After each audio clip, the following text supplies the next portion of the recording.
Hey guys, welcome back to the 100th episode of the Gus Eddy podcast. Let's go! Look at that! We're old. It's a good thing we don't have Benjamin Button's disease, otherwise we'd start losing episodes of the podcast. Gus, you can finally say it this time and it makes sense. Yo! Okay, it does! Say the thing. Say the thing. What's the thing? We What's did the it! one? We did We it! did! Oh wait, we did do We it! actually did it this time! We did it! We accomplished the goal.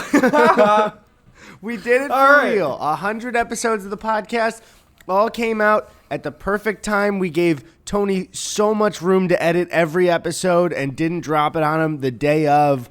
We never missed a week. It was always just perfect. I can't believe we've always been on time. I love it. It makes me so happy, and we're so punctual, and that's what's so special about this episode. Exactly, is that we're punctual. We're not celebrating the 100th episode. We're celebrating how punctual we are. This is coincidentally, just of my personal life, the 100th time that I've been punctual as well. So, perfectly meshing. Dude, killing two birds with one stone. Really think about it.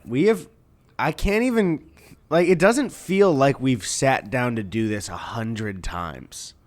I'm really trying to, especially when you put it into, the idea of, most of the time it's a week. You know, 100 different weeks since we moved out here. Yeah, We've been having our lives and doing stuff and then coming back and then just talking about it and sharing stories and old memories and stuff like that. Especially for people that either were there in the beginning or have caught up on all the episodes, the amount of time we have all spent together is actually insane. That is a lot of fucking time. Yeah, it's its own little mini quarantine in and of itself there. You're stuck in our room, haha. It could cover one of your Skyrim playthroughs. Honestly, it could. It absolutely could. That's so weird. We're kind of pros at this now. You'd think we'd be better at this after 100 episodes. You know what I still do every single episode, and I know Tony can attest to this too, is even in my room here, I probably on average 3 to 5 times an episode stand up and as you're saying a story sometimes, I will be like, I gotta just take 5 seconds to quick trapeze artist myself over these chords and be like, I gotta see if it's still recording. I feel like I didn't hit record. It's 100 fucking episodes. We're gonna pull the curtain right now. Tony, don't edit this out. We're both gonna check if the cameras are recording. Go. This is ceremonious though. This is good. It's different. Looking good over here. Looking good in the neighborhood. Is that the Applebee's one? Anyway. I'm good. I was rolling. I was rolling too. And I bet you I'll get nervous about it in 20 minutes. Oh, yeah, I'll be doing that. I got the old calendar marked for 15 minutes from now to go check that again. So. You ready for me to test fate? Here we go.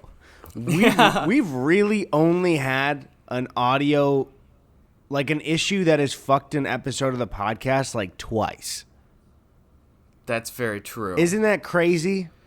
We've had other issues, but in terms of just, really fucking the audio recording up, I think we've only lost happened twice. One, maybe, full episode. Because I know we had one where the camera cut out, your camera cut out for a good portion of it, and I think that happened to me once, but we still uploaded it. Mm-hmm. And so we've only really lost one episode, and that episode fucking sucked, am I right? I don't remember. Yeah, fuck that. I don't remember either. No we only said, I think Eddie was crying for half of it, and I was, strong as usual, but that's because you were saying some really upsetting things. You were talking about a lot of stuff that I can't even repeat on the podcast, to be honest. Why did I get deja vu saying that? Dude, honestly, I you know what? Even as we said that a minute ago to start talking about shit, mentally, I was doing that thing where I'm somewhere else, but that somewhere else was on the podcast set, and I was just remembering so it doesn't an count. Out-of-body experience where you're not talking to me, but you're talking to Dream me instead. Yeah, exactly. No, dude. I was just thinking again.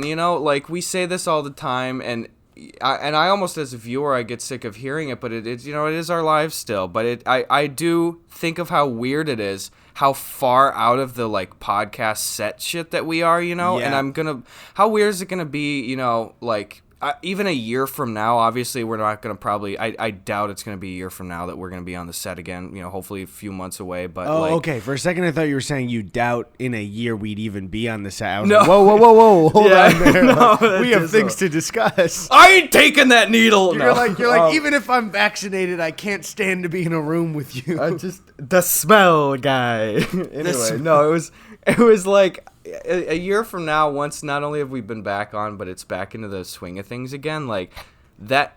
It's strange how quickly your body accumulates to a new normal. So it's going to be weird when we, acclimate to a new normal. It's going to be weird when the shit's over, and then we're doing that again. We're like, oh yeah, you remember fucking being in like the room and shit, and then the sun was going down and.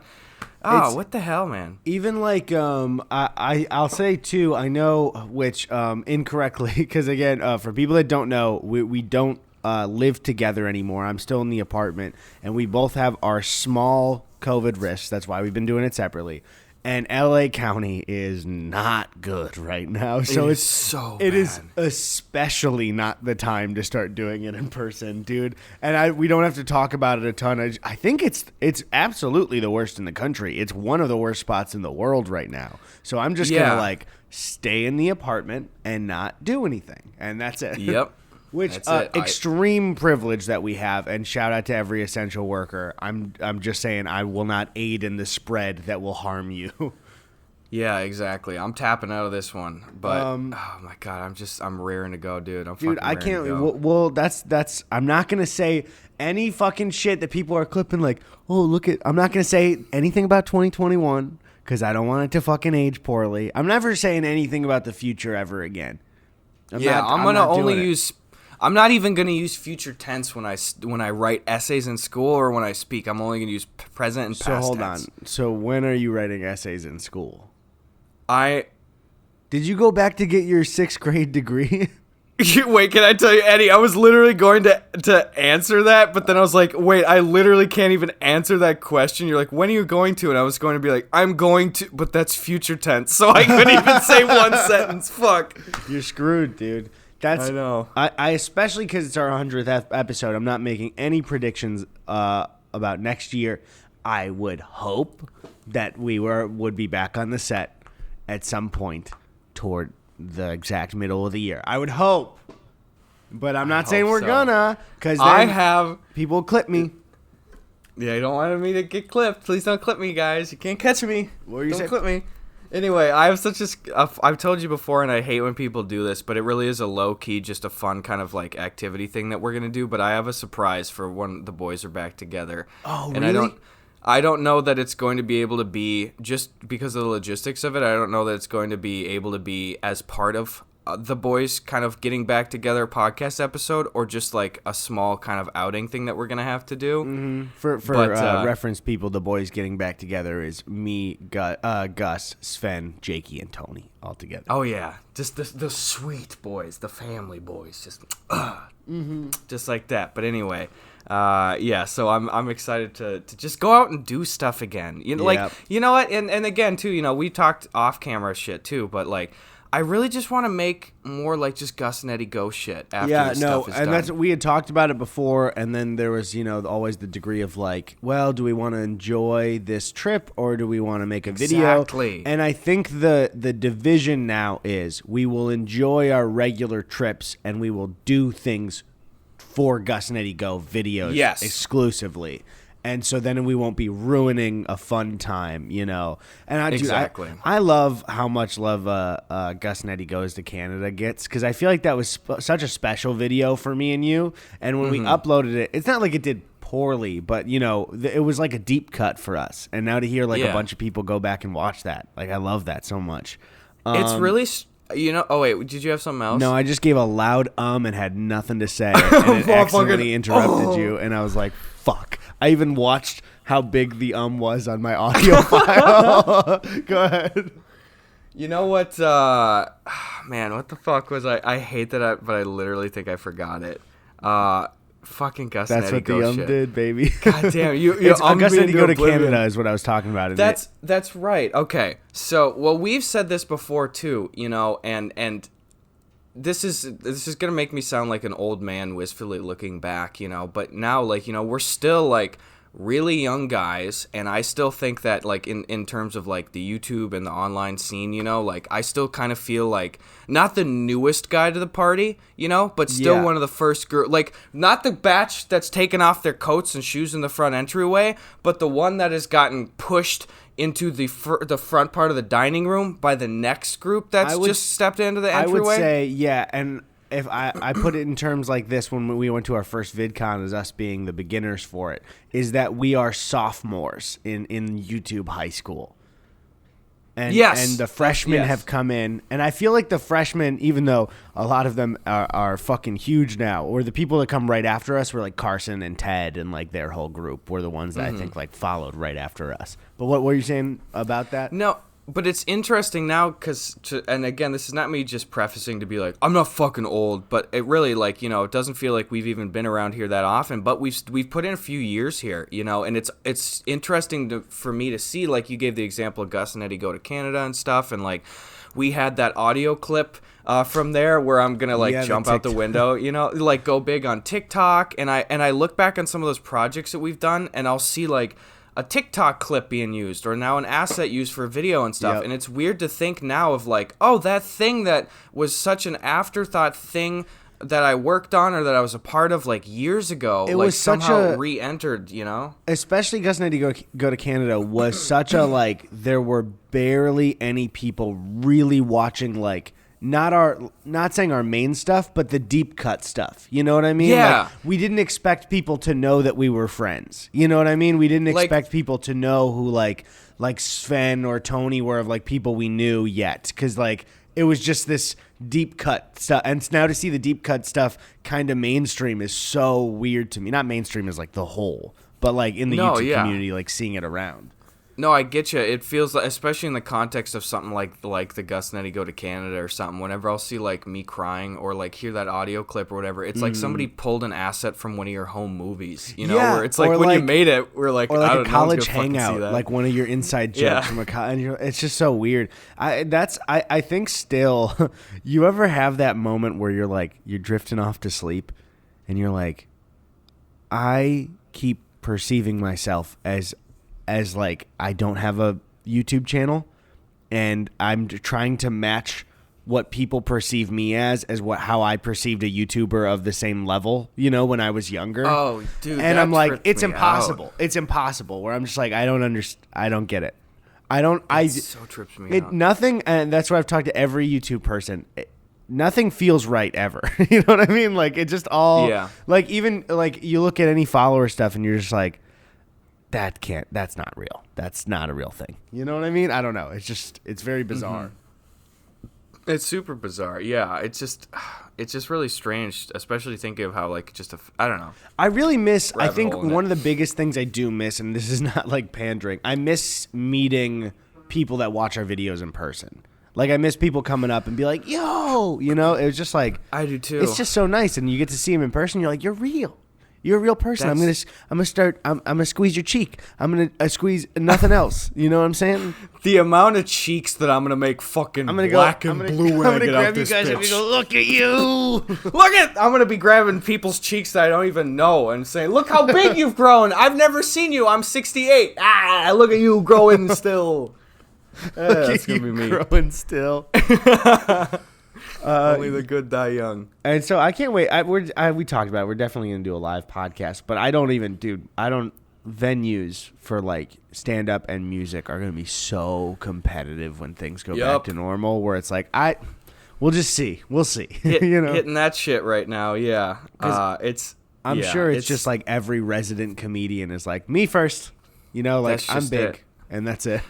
That's just it. Yeah. Oh yeah. Little micro update then there too for folks. You know, nothing set in stone yet, but at least on my front here for like stand up shit as well here. I don't know that I'm going to be able to have a comprehensive tour this next year. We're lining up the details. I can't, give a lot of information, but there really isn't a lot set in stone right now. I was hoping to do one later part of this year, but it's looking like I'm going to maybe have to do some more kind of sporadic clusters around the country. Is it because of how booked everything is? It's just that, yeah. And, like I was really fortunate when I did my first tour. I told the listeners already, like I was able to go into a lot of the clubs that I wanted to do work in. I was so happy to be able to do like Zanies and like Caroline's on Broadway and, some of these like classic traditional kind of comedy clubs. Oh, it's just a dog barking. But like, honestly, not that they would also be bad venues, but I'm just assuming this year too, if I'm going to get some, it's not going to be like necessarily maybe some of the more like standard clubs of the world and shit. It's really going to be like, hey, you got a theater? You got a fucking coffee shop? I did a coffee shop show in my last tour in Milwaukee because there was no comedy club that was open. But it's probably going to be a lot of that shit. Yeah, and also it's like there are touring comedians who make their whole paycheck off of that, and so you might as well not cloud that that space. Yeah, it's like I don't need to do that. If the demand is there. Like I'll fill into there, but like I know that my privilege here is that I could go to a coffee shop or go to a theater, and it doesn't necessarily matter what the venue is, but it just wouldn't be as That's why we're gonna do the Gus and Eddy podcast at a Denny's in LA. Denny's only. I'm going to set up in one booth across the restaurant. Gus is going to set up in the other booth. You all are going to sit in the middle and talk, and we're going to yell to each other the whole time. No, we're doing competing shows as if they're different rooms in like the Laugh Factory or but something. Everyone's still talking in between, so we're not talking to anyone. We're just talking to ourselves. Every 5 minutes, we slowly, casually stroll over to our like bring your own PA system thing that we brought, and we just kind of try to hide and turn up the volume 10% so it's louder. So by the end of it, you're in a Denny's where it's like 500% volume. Two guys doing competing stand up. Every 20 minutes. One of the servers brings over a plate with a grand sandwich on it, and I every single time drop it to where the yolk bursts on my jeans, and I go, ouch! Okay, can I? And I, in the worst way, I go, honey, can I get another one? Everyone goes, ugh. But then they bring another one out, and I spill it again. I go, I'm not paying for it. I didn't eat it. It's just as uncomfortable and show-stopping every time you do it, too. All right, let me tell you what's going to be going on in my half of the Denny's, Eddie. Okay. We're going to do something called Moons Over My Hammy's 20s, all right? Okay. Which means every 20 minutes, I'm going to order a brand new Moons Over My Hammy, and the waitress is going to have to try to make it all the way from the back of the restaurant to the stage without one of my ardent fans trying to slap the Moons Over My Hammy out of her hands onto the floor. and also, while you're doing it, I will be taking a straw. First off, I'll be hitting the server with the straw paper, and then I will suck out a yolk and try and spit it at you from across the room. You're in the middle of talking. I get it in your mouth. So when half your set is you're trying to fucking continue with jokes, and you're like, so guy, hold on, I think Gus isn't looking. I'm gonna try another yolk shot. Okay, guys, just pretend you're laughing at my jokes here. Keep it down. Here, I'll do the straw. You talk. All right. This is where I nail it into your mouth. Hey guys, so what do you think about the Ford F-150? Just a full yolk. Can you imagine getting hit in the back of the throat with a yolk? Oh, let alone a full yolk, like in the sack and everything. Like someone just slapped it like wet salami. Oh. And just for beforehand, just to spite you, I put a ton of pepper and salt on it before I sucked it out. Oh my god. And so look forward to that. Easy. That's show business, guys. That's show business. You gotta please the crowd. You gotta give them a show. Yeah, come on, guys. Show must go on. Know what I'm saying? So anyway, that's the fucking plan. I'll probably do a formal tour 2022, but we'll see ya definitely on the road this year. Gus and Eddy's live at Denny's. It doesn't say the Denny's anywhere. Just Gus and Eddy live at Denny's. I just want to see a bunch of billboards out here, like the typical brand artist collabs, where it's just Gus times Eddy times Denny's. That's just it. Super minimalistic.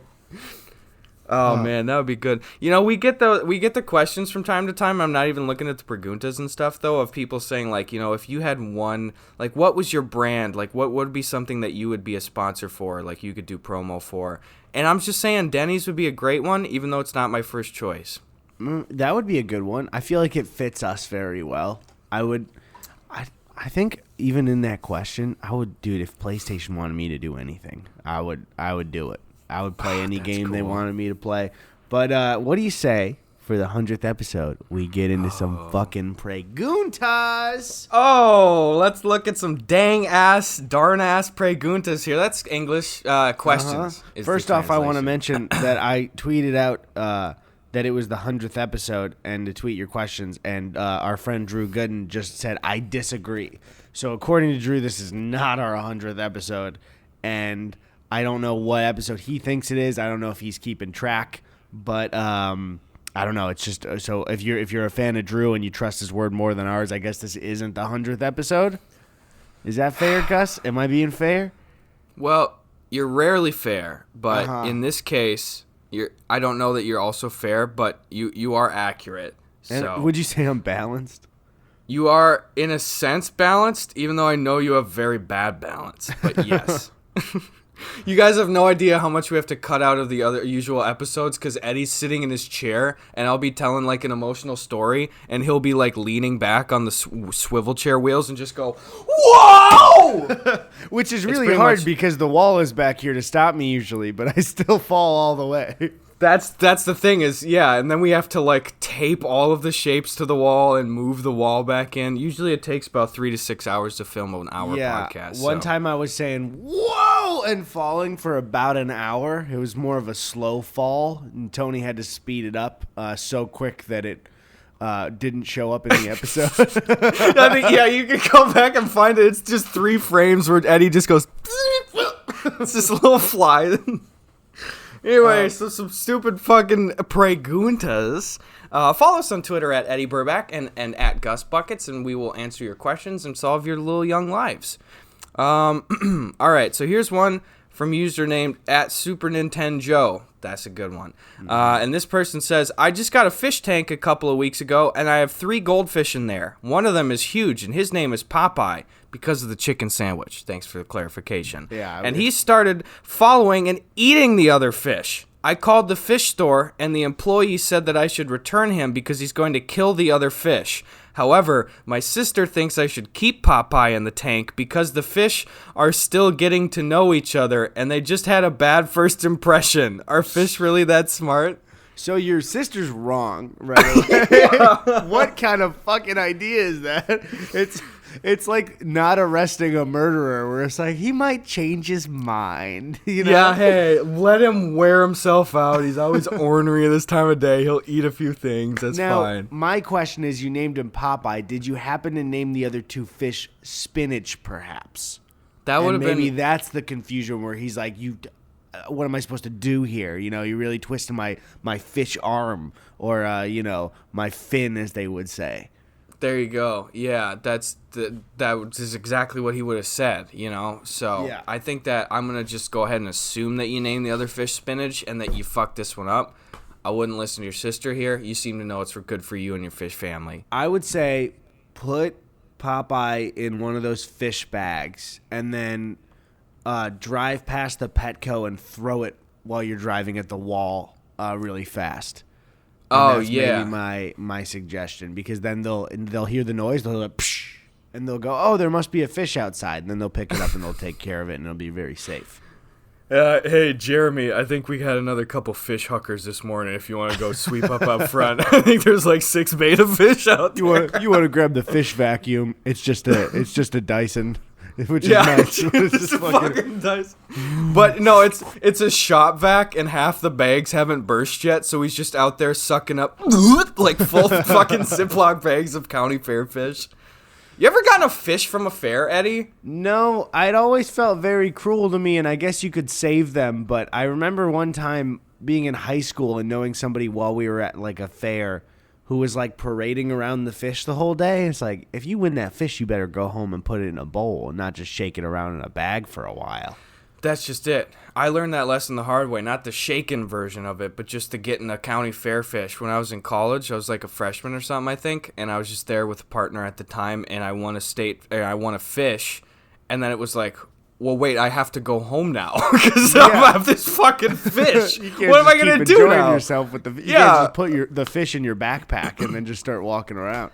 No, I was like, I instantly gave myself a burden, so I brought it home, and then I was like, well, I already have this fish, and I do want it to, like, survive and have a happy life. So then I was like, all right, so then let's go get some shit for it. So we went and got some shit for it, and then, it was doing well, and then it started surviving a couple of weeks, and then we were going to go out of town for a while, so my partner let me leave it at her parents' house. And then the fish lasted for like 2 years, so we're stuck with this fucking fish. Well, but he had a happy life, so what a prize, you know. If you didn't win it, they would have put it through like a grinder, or maybe put it into a slap chop, and so that's what they do with them to get rid of them. And so you rescued it. They probably would have made him go run the tilt-a-whirl for the rest of his time alive. They just like, can we take photography on there? Yes, just no place photography. He's smoking a cigarette. He's got fucking scars on he's got a Popeye tattoo on his little fin. I need to be somebody. This one's so stupid. I couldn't follow you down that road. I'll go alone. I'll come back. The second I heard you do that to your lips, I was like, I'm not a fan of this fish. He's coming. All right, we got another pregunta. Yeah, I got a banger here. Oh wait, so for that person, you don't have to return the fish. Maybe a separate bowl. I'd suggest. Yeah, this seems like a problem that could be fixed with, I don't know, some fucking Tupperware or something. Just a lot put of people it in make the that other mistake. thing. They put multiple goldfish in a bowl and they suffocate because there's not enough oxygen in the water. So maybe he's also agitated. Maybe you cut off the oxygen to his brain and he's become a fish murderer. Who knows? I could see it. I had that same problem with suffocating goldfish, but it just is because I had the ratio wrong. I used to have like 100-to-1 water to goldfish, but I was trying them like I had like 80 of those puppies just crammed in the bowl, and then I was like, oh, you got to do the flip. Yeah, I have that same type of issue where if I'm out of breath after a run, I go into a blind rage and hurt people around me. So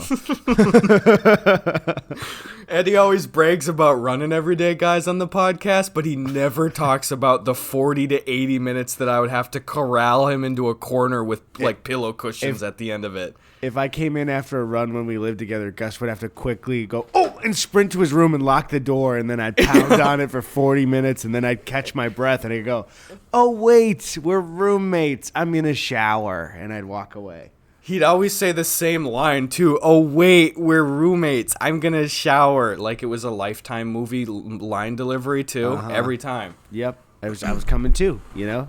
You can't be a better actor than Lifetime movies when you're just getting some oxygen to your brain, you know? Dude, Sven had a really fucking great tweet about Lifetime movies. I'm going to butcher it, but it essentially was like, if you sign up to be an actor in a Lifetime movie, you have to promise to never do anything else with your career. That's really good. Dude, I've literally thought that before where I'm like, I know it's work, but if you have any like aspirations after, like don't go on to the Lifetime. Like it's great work, but it seems like it's this curse. Dude, were famous people ever in a Lifetime movie? I'm going to look it up. Probably. I think James Franco was in one. Or no, I'm thinking of him doing another stint at General Hospital, I think. He did the soap opera. Famous actors in Lifetime movies. Anybody? Reese Witherspoon was in one. Oh, she made it out. Kristen Bell was in one. Zac Efron was in one. Okay, I'll take it back. Mark Ruffalo was in one. No, a ton of people were. But is this getting their start there, or is this like, hey, you know what? I'm gonna fuck around. The studio's offering me fucking $5 million to go be in Christmas in Canada for 3 weeks. Okay, you know. Here, let me check. Let me go with like Mark Ruffalo. Mark Ruffalo's was 1997. Okay, so early Kristen Bell was 2004. Reese Witherspoon was when she was 15. Yeah, these are all early ones. But then I saw a Will Ferrell one that was 2015, but it was a Kristen Wiig movie, so I don't know if that's I think that's a fuck up on Google's part. Yeah. Or maybe that was just some bit that he did, to just appear in there. Yeah, it looks like they both did one in like 2015 or something. But yeah, either way, that is still a fucking hilarious tweet. Dude, I wonder too, like, it's really interesting to think, again, it's not even like shit talking stuff, but just like that is an area of the industry where it's like I could not tell you the name or the face of one single person on like those Hallmark and Lifetime movies and shit, but like people watch them all the time. One of my grandmas, I go over there, she never doesn't have a Lifetime movie on. You know what I mean? What? Yeah, something I'm glad I went through, I feel like over the last 2 years, is I was so snobby and wrong when I was like 17 about people's taste and everything. Mm-hmm. And if you really just give something a try that you think is bad but a lot of people like, you realize there are actually things to like about it. You know, like I used to even never watch any like reality TV cooking, and I'm like, oh, it's comforting and they know what they're doing. Mm-hmm. Like, of course. And it's just, I was just had such a stick up my ass when I was 17 where I'm like, it's got to be the best thing to like it. And it's like, no, some people just like throwing the TV on and seeing some shit, man. It doesn't always have to be that serious. I really was the same way, honestly. Like, I just feel like I was such a prick. Like, I was such a snob in some areas, just blatantly, where I just thought that, like, you know, you could just say what was good and what wasn't, and that I knew. And it was just an objective thing, you know, like country music, fucking beers and trucks, stupid, no matter what. It's like, okay. You or know like what it really fucking is? superhero movies or just anything, you know? We were too young to form our own opinions, and that's kind of what the internet said. You know what but I mean? I think it was that I formed my opinion, but I had such like other factors like that influence. I talk about this sometimes too, and my dad was the sweetest guy ever, and seriously, like he's not a shitty dude, but so much of my musical tastes have been formed by my dad, and there are just swaths of artists that they had already assumed the spot in my brain where I'm like, oh, well, automatically this song by that person would be shitty because that guy's a shitty artist. But that was like, hold on, I had so much of the shit that just my dad, you know, like something would come on the classic rock radio and he'd go like, Eddie Money, and change the channel or something like that, you know. And then I just learned, oh, okay, well, automatically that artist is bad. And then well into my adulthood too, I wasn't even like critically thinking about like fucking Steely Dan or Eddie Money or some shit, but it just is like, hold on, these people are just fucking like genius artists, and just because my dad didn't want to listen to it. Yes, please. There was and I'm wondering if this was part of it or if this is still your opinion. There was a time, I believe about a year and a half ago, where we were at Amoeba Records, and we can cut this out if you don't want to. I'm an open book, Eddie. Anything stays. I was looking at movie soundtracks, and I was like, "Oh damn, they got the Tarzan soundtrack." And you and Sven were like, Phil Collins sucks." And I was like, "What, dude? This soundtrack?" So that is a great question, actually. I don't know my dad's standing on Phil Collins. I have always been of the opinion that he is a genius, and I don't like listening to his music very much. That's fine. I'm not really a huge fan of Phil Collins aside from the Tarzan soundtrack. But that soundtrack goes hard, and you got to be excited about it. You don't have to at all. It's a great soundtrack. I sang "You'll Be in My Heart." Isn't that from soundtrack? Yeah, Tarzan, that's from it. 2000 film, Disney Plus. Okay, yeah. Yeah, that's it. That's the title. That's a great song too. No, I'm just not a big Phil Collins guy. That's the thing is, like, sometimes just people, like, Phil's whole sound, it's like objectively music legend, genius. It just is not for me. It's just like I can't listen to Phil Collins music. I don't like it. He's a god among men. Not for me. You know? What do you think is then? Not even. It doesn't even have to be music. What are the biggest things that when we were like that you wrote off, and then we're like, oh I'm dumb. Well, first of all, I have some too. I'm not saying country you're dumb. music has to be the number one thing, dude. Because I think we were looking at modern pop country and having disdain for it, right? Like that was the and that it was some of that, but then it was also like because I was even kind of listening to some modern pop country stuff, but I think that it really was an extension of the disdain that I feel for. I really think a few different groups have fallen into it and stuff, like country music and shit, and then like, you know what? I'm trying to think of the most concise way to say it.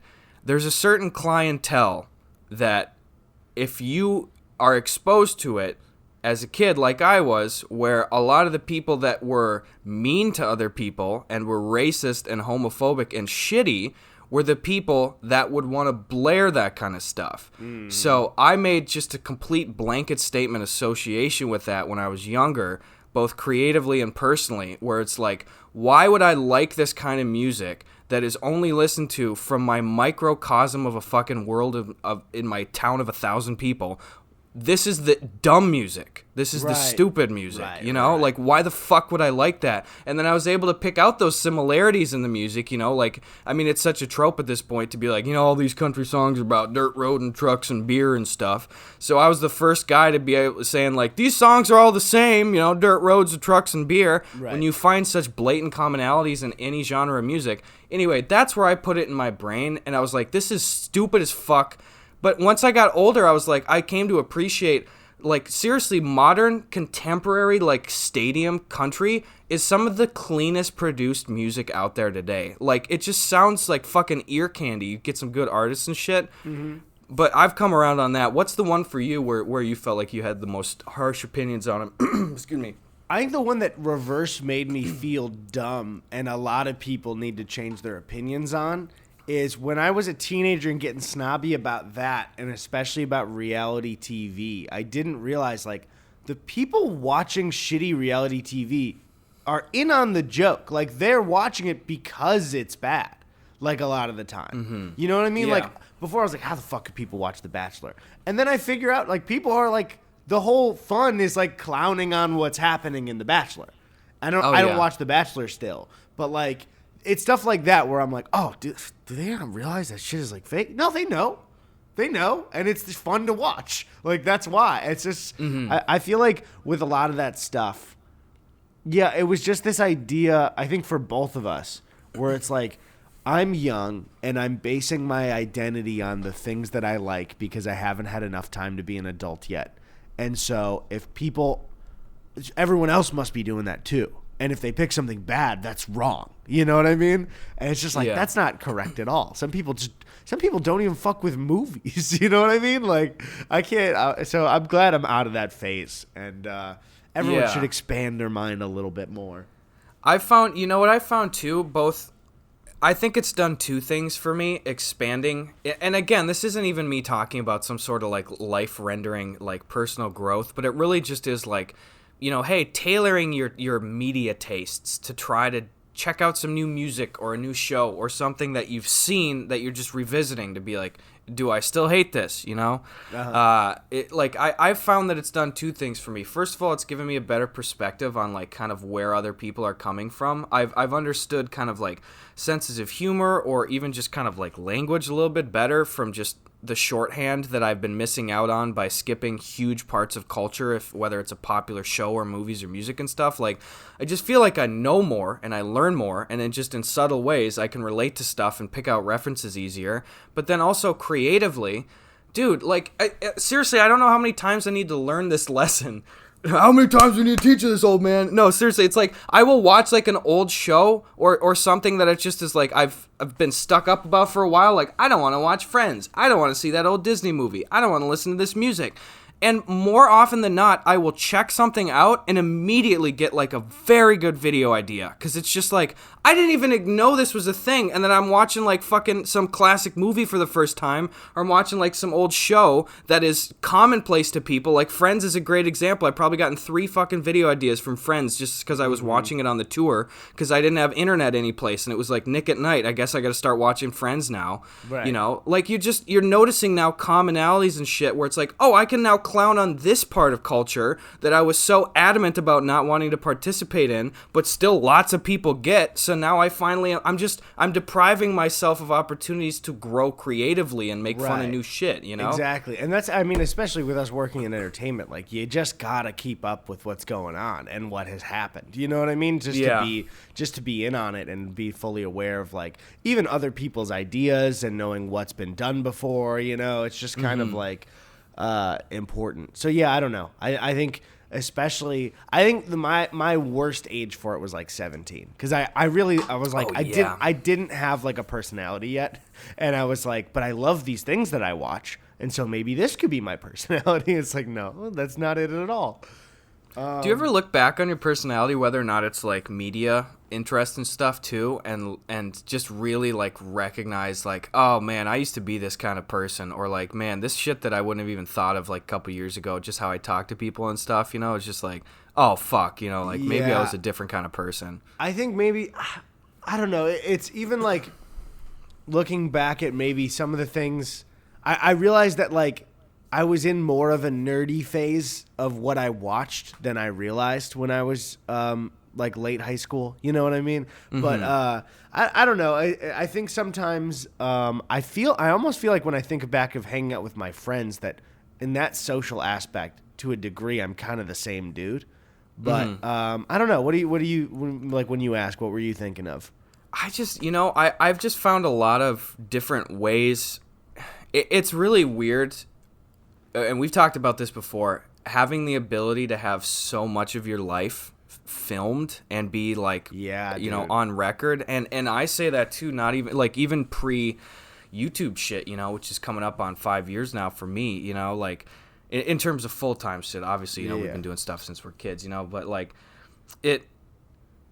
my mom too, like she was filming me since I was fucking born, and especially in the last like month or two, my mom's been going through a lot of old archive stuff, and it's just been sending in like a bunch of different like old home movies from like school events or just kids playing around, me and my brothers and sister and stuff, and I've just noticed, amongst other things, of being like fun memory trips, whether they're from the home movies or other and stuff, like I'll catch little glimpses of stuff of just how I would like talk to people, whether it's my brothers, and say like something super belittling or some shit, or like even just remarks that I'd make to like a friend or a classmate, and just how I'd communicate, where it's like, I know I'm so in the moment a lot of the times, and I'm so up my own ass, especially when I'm working on a project and I get such tunnel vision, and you notice those moments so much more when I go back and I look at the tapes, and you can see like, here's my flippant reaction. And it's like a fucking CSI movie where you go enhance on the goddamn other person, and I can see the things I say. Was there anything specific, do you think, that like, or if you're okay with saying it, that like anything specific that you saw that was like bothered you, or well, we can cut this out. No, of course not. I mean, it really is. And most of the stuff caught on tape that I think that made me feel bad are just little sibling things that I think on paper most people would maybe like brush aside and be like, oh, that's so stupid, But I think about stuff where I'm watching home movies and stuff. Like I watched Christmas Morning, like 2005, or 2008, when I was probably like 13 years old, Mm-hmm. And it's Christmas morning, all the kids are opening presents and stuff, and my little sister, is like 3 or 4, and she's singing she's singing Jingle Bells, and of course she's a kid, she had a speech impediment, and she's going like Zinzo Bells, and I was just like, yeah, great job, honey, great round of Zinzo Bells. And my mom was like, the camera was on my sister the whole time, and you just see like in real time her face of like, that's my big brother, and he just made fun of me, And yeah, I'm making a mountain out of a molehill, obviously, but like it's that kind of shit where I'm really trying to highlight not even the situation as much as the dynamic that I know I didn't appreciate or recognize, and I'm of like, hey, there's 3 younger kids that lived in my house, and, they were all looking up to me, and just, I was kind of a prick when I was a kid. I would just fuck with them all the time, I think thinking back to that, it's with anybody watching back on home movies like that, it's weird because, like, you see if you're a person who has changed to a degree, you have to see what you were before and feel like it's current you. You know what I mean? But it's like, it's just kind of evidence that you're like a different guy than then. And also you're like 12, so. Oh yeah, but certainly. But. Yeah, it's not fun to see. Like even no, you totally. I don't know. Even I for some reason I get uncomfortable. Like even seeing clips of us like years ago, where I'm like, oh, these guys like barely know each other compared to now. You know what I mean? I get uncomfortable seeing like relationships in my life that were on camera when they were so in their infancy. You know what I mean? I think back to like me and Jakey making a commentary video together when we had just known each other for maybe like a year compared to like now. It's very bizarre. But we went off on a long tangent because of things. So is there another Pregunta, or would you have something else to say? No, I mean, I think that was just it. Yeah, I didn't want to bring the mood down too much, but that's in terms of me checking in with myself, that's been kind of where my head's been at amongst other stuff, of just the quarantine's a lot of time for introspection and shit. But I think this year more than anything, like I've just, to put a stamp on it and not go too deep, I think that I've become a lot more aware of just like the impression that I leave on other people, and I look back on how even just my forms of communication, you know, and I'm just like, I definitely am a really heavy-handed person that gets my way a lot creatively in terms of like projects and shit, and I know I'm kind of a steamroller, and you know, in terms of just like, we're gonna do this, you know, or come on, this is the decision we're making, whether it's we're gonna do this like in a with social sketch setting. stuff, you saying? With sketch stuff, but more so like, you know, like in with another partner or like with friends and stuff in the past, where it's just like, you know, I'm kind of steering the ship and shit, you know, and I think to some degree you need that kind of like leadership in a social setting to be like, hey, stuff needs to get decided on and done stuff, but you know, I just feel bad on the times where I had to have invariably just steamrolled people or just left people unconsidered, and I just haven't even been aware of it, is the big thing. So anyway. That's where when what I like is with me and you, I keep you in the brig and I steer the ship. And Eddie keeps me in the brig. I throw feces at you, my own actually. That's the thing, and I'm like, is this like a monkey thing? Because we're doing these monkey bits all the time. I don't know why. and then I see a banana in the corner. Maybe if you pick that up, it'll feel a little less demeaning. Maybe you're doing a character. I don't know, man. Looking around the set here, not a lot to back up the monkey thing. So I was got gonna another Pregunta. Yeah, I got a friggin' Pregunta. I picked up a mug and I was gonna like clank it along the bars of the brig, but I had no bars and it's a porcelain mug, and I was like, yeah, I'm gonna abandon that bit there. All right. At Very Neat Guy 1 asks, for the next 100 episodes, you have to talk about the same topic at least once every episode. What topic would it be, and how would you try to make the discussion different? It's a good question.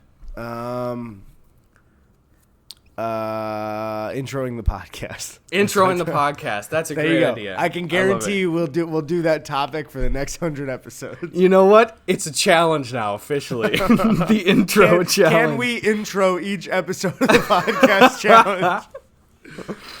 At Pettigrew Eric 18 asks, hey fellas, what game pisses you off more, Mario Party or Mario Kart? Personally, mine's Mario Party because it's the most rigged and bullshit game I've ever played. Love to hear your opinion, guys. Love you. Happy holidays.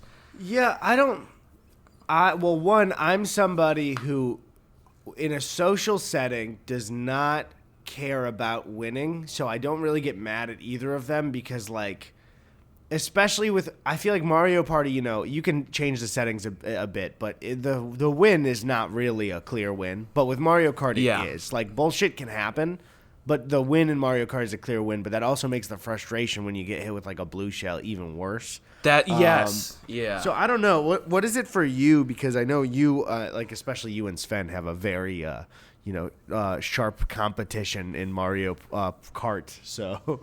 Yeah, well, I think for me, obviously, and you'll see us too, where we're in a setting where it is comfortable for us and we recognize, hey, we can get pissed here, you know? Like when we're playing GameCube and it's Gus and Sven playing Mario Kart and it's just a couple friends up, you know? Like that's not the shit that we'd pull out at a party and be screaming and swearing and shit, you know? Right, yeah, I don't think so. But even when you were here, yeah, you guys were like, it was almost like an agreement beforehand where it's like, we're going to play Mario Kart because we like it. But we're both gonna go silent while we're racing. Well, I mean that's the thing. For that breakdown thing, I think I get more genuinely mad at Mario Kart, or more cannon fodder mad at Mario Kart. I think. What pisses me off from Mario Party is, like you said, again, it's not really a competition because there's just too many by default bullshit equalizers in the game, you know? Yeah. Like there's a fucking blue shell every round theoretically on Mario Kart, you know? Who knows? Or Mario Party, sorry. Who knows what could fucking happen? So I don't get mad if I would lose Mario Party. What would make me mad is if a stupid player would think that they're actually winning and would try to non-jokingly be like, yeah! That's it. Well, with any social competition thing, as I think, for some reason, I think Tony and I being the same age and playing video games together, there was no competition because it was like, if we get mad, we're just going to ruin the hangout, you know? Yeah. And so that has carried over into social things.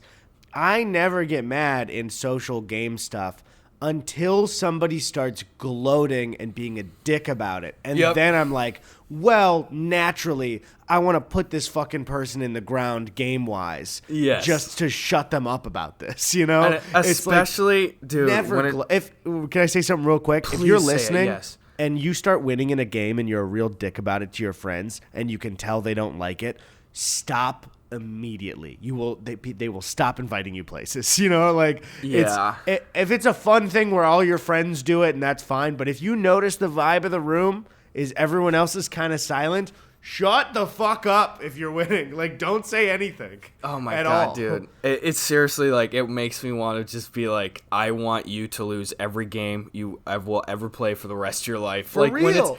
when it's especially when it's about, like, if it's something that is entirely skill based, I'd still be bothered if a friend would take it to the point where they're like actually shit talking. But I would honestly have less of a problem with that if it really was a test of your merit like that. But Yeah. it's the people that would gloat when you're playing like fucking Mario Party. Yeah. That's like me going like, Eddie, suck my dick. I'm the best Yahtzee player ever, you fuck. I roll those dices, I get the numbers, you fucking idiot. Exactly, It's like- luck. There's so much component of luck in that. Yeah, like if you're playing Smash with no items, you can gloat to me. Yeah. If you kick my ass. If we have any items on, shut the fuck up. Shut up.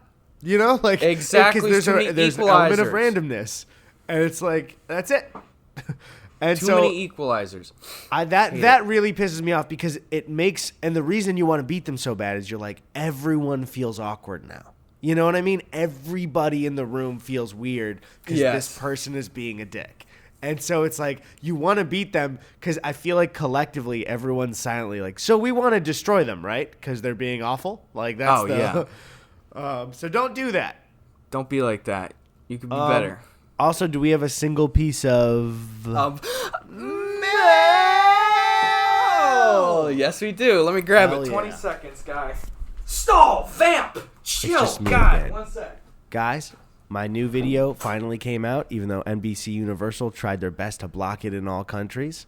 It's out now if you want to watch it after this episode on, obviously, my channel, Eddie Burback.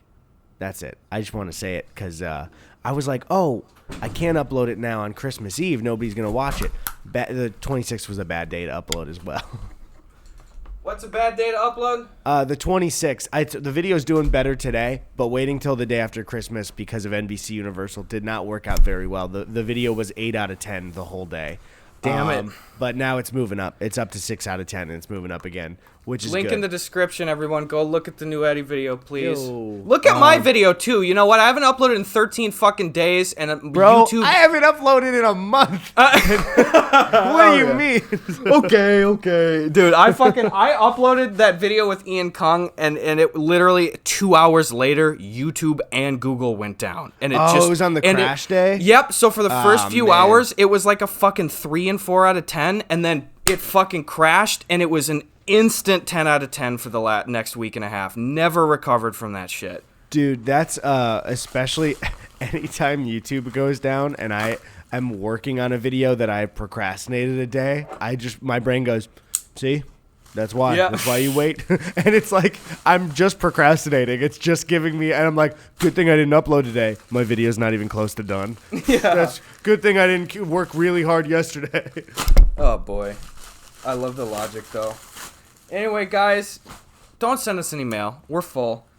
This comes to us from our friend Patrick from Marion, Iowa. Thank you, Patrick.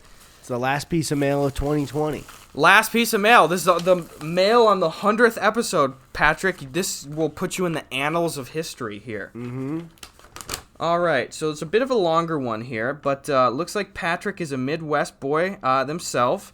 And Patrick has included some gems, Eddie. Oh, my God. We've got What's up? Star Wars Math Jabba's Game Galaxy, ages 6 to 9. Wait, like a CD game? Like a CD game. Oh my good godness. Here.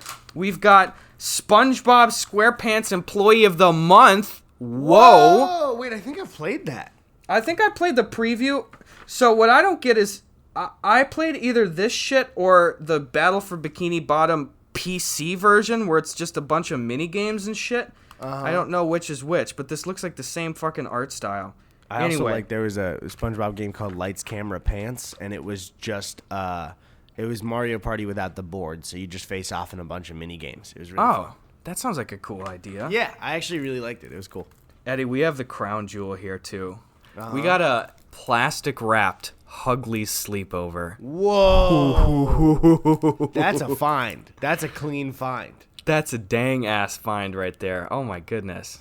Oh, I love it. We stream now. We might as well just start doing that for real. We have to do, and even to you is as well as the viewers, like I'm sorry that I haven't played as much game stuff with you and just doing more shit this year. It's so much of my schedule and personal life and just like general comfort has been so erratic, and it just is like we haven't lined up as much on it, and I'm sorry. I've wanted to do more of that. Yeah, I got you. No, there's a lot of those nights. No, yeah, where I feel bad when somebody throws a Twitch night, and I'm just like, I can't be on camera right now. I'm sorry. I know exactly, but anyway, we'll be doing more of that stuff this next year, folks. You guys sent us in some good classic game shit. Like, let's just fire it up, squad stream it up, play some good old learning games because I'm forgetting my dang math. So there you go. Will you teach me Java math to help us out?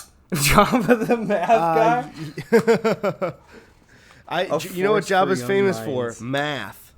That's Yeah. his whole thing. He's always doing calculations in the movies. His classic catchphrase.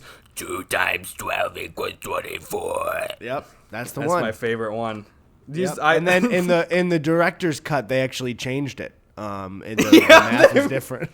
They added bigger numbers because they finally had the technology to do that kind of math. George Lucas went back and had Jabba do long division, but he just moved the mouth up and down like a digital puppet, and it just looked terrible. He's like, we have to get the 3 times 36 working. The 2 times 24 is not working anymore. The 3 times 3. Can we get some long division in here, please? This is just instead of adding the scenes where Han is walking next to the CGI Jabba, it's like Han trying to do long division on a blackboard that's green screened in. Also, please add sexy but also very ugly alien to sing. That's just for my own personal viewing. Yes. You put it in the DVD? Oh, fuck. You ever seen that? It's fucking weird as hell, dude. Wait, what is this thing? In Jabba's palace, in the fucking CGI cut, they added this disgusting alien that sings a song, and it's just like, I don't know why it's there. Wait, like it's a musical number? Yeah, I don't know about the original if the song was in there beforehand, but the CGI alien was definitely new, and it is. Damn, it's just awful. I'm trying to think of what would be the version. Like, something like that scares me more than anything in my career. Like, when you think about the real long haul like that, I think now, especially in the last few years, the general internet sense has warmed up more to George Lucas again. But really, like, I've never been a hater, really, because I've just never been as plugged into Star Wars. But when you think about it, it's like this guy creates one of the, like, probably, if not the fucking culturally defining piece of media, you know? And, like, that should be more than enough for 10 lifetimes. And then he makes some more movies in the same thing, and they're not as good. And then everyone hates him.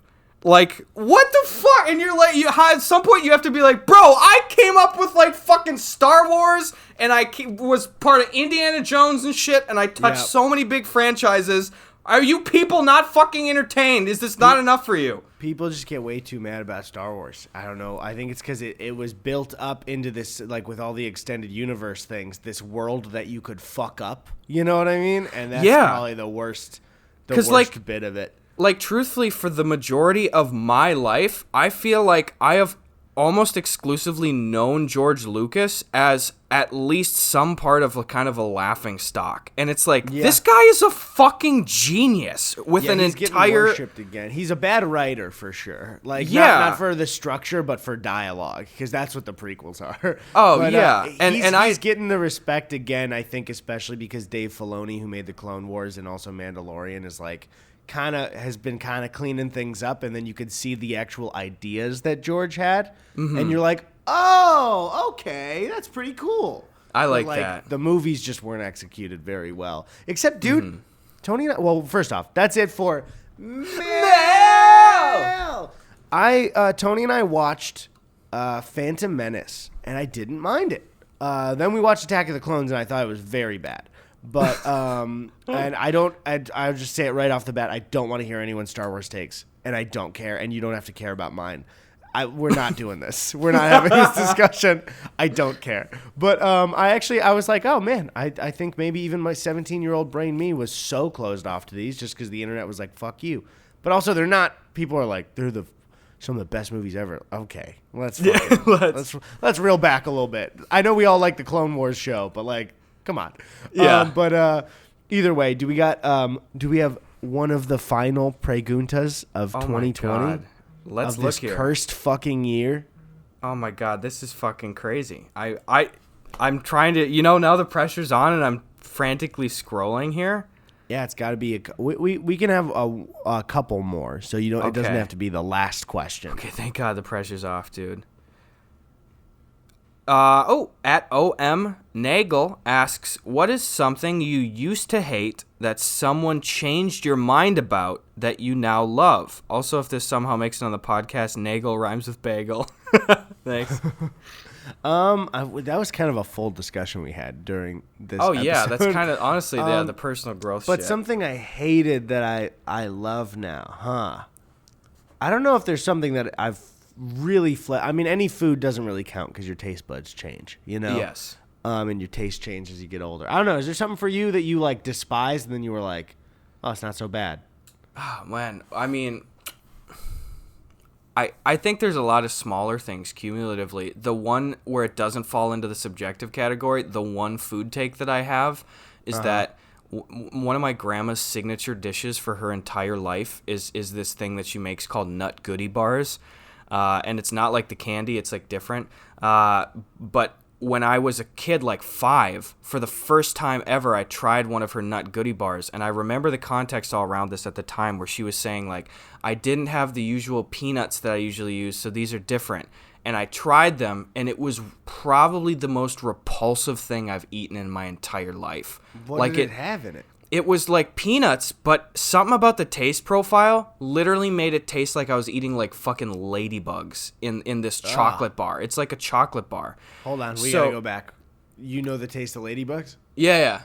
What's that? So I need to hear an explanation. Oh, dude, I've had taste of ladybugs. Like, I've had them, like, on the bike, Sometimes you'll be, like, going on the old motorbike, and you're just like, fucking it, and it spit out a ladybug and some shit. Oh, okay. I thought you were like, oh, dude, like, it'll land on my bike, and I'll fucking, like, pop just one in my munch mouth. that bitch up. I'll say, like, get in here. Come here. You what?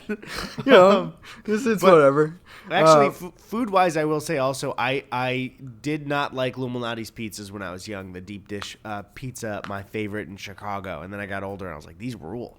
Come around to it, pretty baby. much mine. That's all it is. I was a really picky eater when I was a kid. I was one of those fucking, like, if it's not chicken tenders or mac and cheese or pizza, I don't want it. Dude, I remember the inescapable hell that was me having to finish plates of food where, like, my mom would do the thing where she's like, you have to finish that plate, though. I don't care when you do it, but you have to finish it. And I would just sit at the kitchen table for hours when I was a kid. Like, it really did seem, like, I know that this is such a kid thing, but it seemed like such a completely insurmountable thing of, like, I can't even imagine gagging down that food right now. Like, it's so disgusting to me, Mm-hmm. So, I don't know. Yeah, that shit sucked. Anyway, that's that shit. All right, let's hit the final question of 2020. All right. It's got to be a good one. It's got to be good, Gus. The pressure's on. I'm also checking Twitter just to make sure if there's any fucking really good one. Oh, this is a great one. Okay, good. This one is from Torbort. If you could say something to yourself 100 episodes ago, what would it be? How have your goals changed since then? Oh, man. Honestly, dude, I feel like, and I don't want to answer for both of us here, but I feel like I would just tell myself that it, like, went well, Mm-hmm. Like, I feel like where we're at right now is kind of lining up where the trajectory we were aiming for when we started the podcast, Yeah. Like, no, when honestly. it comes to, I don't know. There might be some personal stuff but like you gotta, I wouldn't warn myself to not do things. It's growth stuff. But like, I don't know. I think, well, first off, I'd say invest in masks. Do that. Yeah, absolutely. But no, I would, if we're not talking pandemic shit, I don't know. I'd just be like, just keep rolling, buddy. You got it. Go for it. That's a good one. I think that, and this has, in terms of business, if not zero to do with the podcast part of it, but just with all the business stuff that we are trying to do, I think that I would go back and, that's about the time we moved out here, and I would say, make it the number one priority to be working with the best possible people that you can, not only on screen and personally, but also like business wise. It's just like, get to know the people you're working with and make sure that they are good people, because it's been largely really smooth sailing, and we've talked about it, but just some of the stuff that we can't ever get into specifics about. Yeah, we had to go through some rough business waters, nothing major, but lessons learned in the entertainment industry that I'm glad we learned very early. Yeah, it's lessons learned, companies to avoid, people to unfortunately avoid, and it's just, it sucks whenever it happens, and again, we're very lucky because it's almost never happened, and really, I can't imagine. I look at sometimes other creators' lives and even just hear stories about it that are such telling snapshots of like how they must run their life or their business, and I do think that comparatively we have it so much better and calmer and easier, and I think it's just because we're really straightforward with people and we cultivate a inclusive, chill person, like fucking vibe and stuff, but like we do have it really smooth, but just this, it's sloppy and shit, and there's just sometimes there are problems, so I'm glad that we've made it through them and stuff, but it sucks. This is non-Gus and Eddy, by the way, stuff, for folks. There's no big shit that you need to be worrying about, but you learn business. It's business stuff. You learn lessons and stuff. You go, oh, that guy was trying to burn me, or that person was kind of rude or some shit. So yeah, that's all it is. But I'm really grateful for the people that we have. Yeah, me too. I just got a text from myself from 100 episodes in the future. What's that? It says, while you're recording the 100th episode, tell Gus to step out of the way of that train. What does that mean? Does he mean train? You're in your